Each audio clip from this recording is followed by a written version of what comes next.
Cabinet colleague, Mr. Gan Kim Yong, Excellencies and distinguished guests, ladies and gentlemen. I'm very happy to join all of you at this inaugural IPEF Clean Investor Forum. Let me start by extending a very warm welcome to all our overseas guests and visitors. In particular, I want to acknowledge and thank Secretary Raimondo for her personal efforts and commitment in enabling this event to happen, and for leading such a large delegation of American business leaders and investors to attend this forum. A very warm welcome also to all our IPEF ministers and representatives from IPEF countries. Welcome to Singapore once again. For decades, America's presence in Asia has brought peace and prosperity and created a stable environment for countries like Singapore to prosper. That's why Singapore has long been an advocate for the US to actively engage the region, especially Southeast Asia. And we have also consistently acted on this conviction. We were early supporters of IPEF, and we saw it as a way for the US to strengthen economic cooperation in the Indo-Pacific. ASEAN countries too are keen to deepen ties with America, for they recognize that America continues to play an indispensable role, whether in maintaining the strategic environment or in supporting economic growth. Singapore has been leaning forward to support the 4 pillars of IPEF: trade, supply chains, clean economy, and fair economy. Good progress has been made on the supply chain agreement, which has entered into force. Negotiations on the clean economy and fair economy agreements were concluded last year and will be signed today. And we look forward to concluding the remaining agreement on trade. Trade is understandably a difficult issue with sensitive areas across many countries, but trade is the lifeblood of countries in this region, and we look forward to reaching a substantive agreement that will enhance trade flows amongst all IPEF countries and improving the lives of our people. We are here today as part of the pillar on the clean economy. Under the IPEF Clean Economy Agreement, IPEF members have committed to accelerate the development and use of clean energy and climate-friendly technologies, as well as to facilitate investments into areas that support the transition to a clean economy, such as clean energy, sustainable infrastructure, and carbon markets. This agreement is not just about setting high aspirations. That is no doubt important, but what's equally, if not more important, is to follow through with concrete projects and initiatives. And this forum is an example of that because it is a key initiative under the agreement, and Singapore is happy to do our part to organize this forum and demonstrate our commitment to IPEF, not just in words, but also in deeds. And by gathering over 300 participants from governments, business, and finance sectors, we hope to catalyze more investments, more partnerships, and ultimately more projects in the Indo-Pacific so that we can translate our ambitions into reality.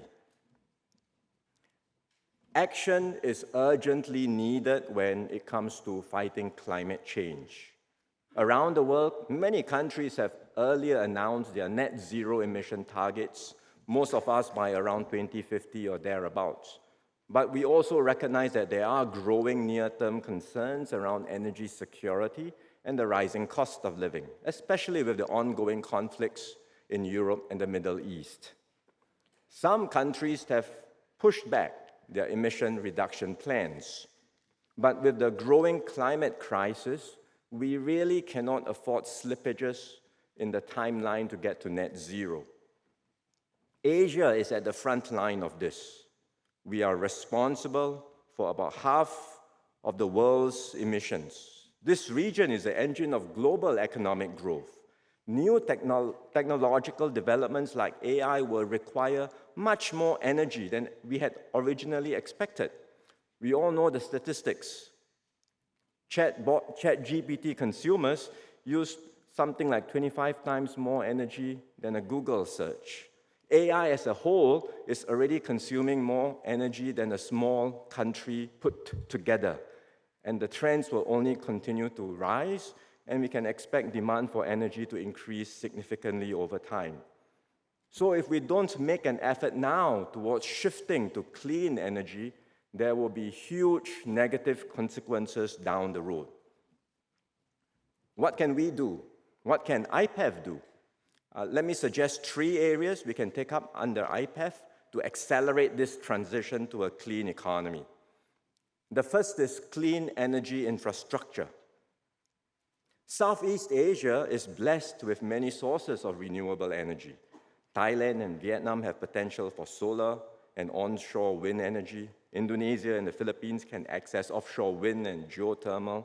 Outside of IPEF, the ASEAN countries of Cambodia and Laos have abundant hydropower. In fact, Laos itself has plans to be what it calls the battery of Southeast Asia. But the region as a whole has yet to unlock the potential of these green assets. To do so, we will need new energy infrastructure. In particular, some countries in the region, like Singapore, are energy importers. Others have the ability to produce more energy than they need within their own countries. And that is why we need regional power grids to better match supply with demand so that countries with the resources can produce and export renewable energy through the grid. This will help the exporters economically and will improve the bankability of renewable energy projects. The ASEAN Power Grid is an example of such an initiative. Today, ASEAN already has several bilateral interconnections, and efforts have been made to further link these up. To accelerate this, I'm glad that Vietnam, Singapore, and the US are forming a working group on subsea cable development under the IPEF umbrella. We all know that subsea power cables are critical infrastructure to facilitate cross-border electricity trading. The working group will facilitate knowledge sharing and consensus building on subsea cable issues in the region and also look into ways to encourage investments into these capital-intensive assets. We welcome other IPEF countries to join us in this effort. The second area is to scale up green technologies. And we're not just talking about new technologies, but even looking at existing ones and how we can lower the cost of these green solutions and mainstreaming them. Again, IPEF has been making some progress on this front. Countries are cooperating and sharing expertise on areas like green hydrogen and are exploring cooperation in other areas like sustainable aviation fuels. IPEF also launched 2 new financing initiatives, the Climate Fund and the Catalytic Capital Fund, to invest in areas that will help with the transition to a clean economy. I believe there is scope to do more, especially in the area of carbon capture and storage, or CCS. I know that CCS doesn't always have the best reputation in some environmental circles, but there is growing international recognition that CCS is needed as part of the journey to reach net zero. After all, there are hard-to-abate sectors and industries like chemicals, steel, and cement. The world needs these industries, and we will need time to find cleaner solutions or alternatives to these areas. And meanwhile, we will need CCS to effectively manage and reduce emissions from these sectors. CCS technology is not new, but we will need to optimize the technology to bring the cost of implementation down and make it a viable part of decarbonization plans. Governments will also need to put legal frameworks in place to encourage the use of CCS. And here too, I'm glad there is some positive momentum. In January this year, Indonesia became the first Southeast Asian country to develop CCS-related legislation. And following this, Singapore has signed a letter of intent with Indonesia to collaborate on CCS. Around the region, other countries are following suit. Malaysia is preparing a legal framework for carbon capture, utilization, and storage initiatives. Last November, Australia ratified legislative amendments to enable cross-border CCS. So with clearer legal frameworks and legislation in place, we hope we can catalyze the deployment of cross-border CCS projects in the Indo-Pacific. The third area of focus is on financing. Governments in the region, in fact in the world, are all looking to private capital. That means many of you in this room to help finance many of the clean energy projects. But not all projects are commercially viable or bankable. And that's why we need blended finance to help de-risk projects. Blended finance is about partnership and synergy across multiple players.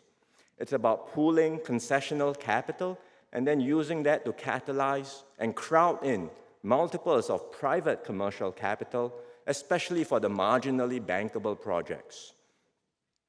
Singapore has been talking about this for some time as a financial center. We think this is important. We have been championing this. But after a while, we've decided we can't just talk about this. We have to lead by example too. And that's why we are putting together a blended finance platform called Financing Asia's Transition Partnership, or FASP in short. Over the last few months, we have been working closely with multilateral development banks and philanthropic organizations to mobilize a base of concessional capital for this platform, for this FASP platform. On the basis of the concessional capital which we are putting together, which the Singapore government will also contribute to, we are reaching out to many banks and institutional investors to bring in commercial capital. So far, there has been strong momentum, and I'm glad to see several partners gathered here today, the ADB, the World Bank's, IFC, Global Energy Alliance for People and Planet, Allied Climate Partners, and Temasek. We welcome many more to join us in this partnership for Asia's green transition. Whether you are contributing concessional or commercial capital, please come on board and join the FASP partnership. More fundamentally, improving the bankability of renewable energy projects will also require governments to do something. We can reduce fossil fuel subsidies and we can price carbon correctly. Of course, this can be achieved in several ways. You can have an emissions cap and trading scheme, you can put regulatory limits on greenhouse gas emissions, or you can have a carbon tax. Singapore has been doing our part to price carbon. We introduced a carbon tax, which covers 80% of our total emissions. We've raised our carbon tax to $25, that's Singapore dollars per ton this year, and we have announced our plans to continue raising it to $50 to $80 by 2030. So by providing a timeline for the price increases, we hope we can enable companies to plan ahead, provide some certainty, and they can invest in cost-appropriate strategies to reduce emissions. Again, we recognize this is not something easy to do. Countries everywhere will face their own domestic constraints and challenges, but we have to keep on moving in the right direction, ensure that there are right signals in the marketplace so as to encourage and promote decarbonization. To conclude, the size of the climate challenge is daunting, and time is really not on our side. But fortunately, there are clear pathways to success. If we work together, if we pool our collective wisdom and resources, we will be able to address the common challenges of climate change. Be it climate change or other global challenges, American leadership is critical. The rules-based order and multilateral trading system built by the US has provided the basis for peace, stability, and prosperity around the world for the past 7 decades. The system has enabled countries big and small to reject zero-sum competition and to embrace win-win cooperation, even when there are differences between us. In this tumultuous period, we must redouble our efforts to strengthen this multilateral system and steer global developments towards a path that will maximize our chances for continued peace, stability, and shared prosperity. IPEF can play a role in this. It must remain open, inclusive, and flexible, and help to strengthen this multilateral system. On our part, Singapore will do whatever we can to support developments on IPEF and work with our partners to bring about more ambitious and concrete outcomes. So on that note, I wish all of you a fruitful session and a productive forum. Thank you very much.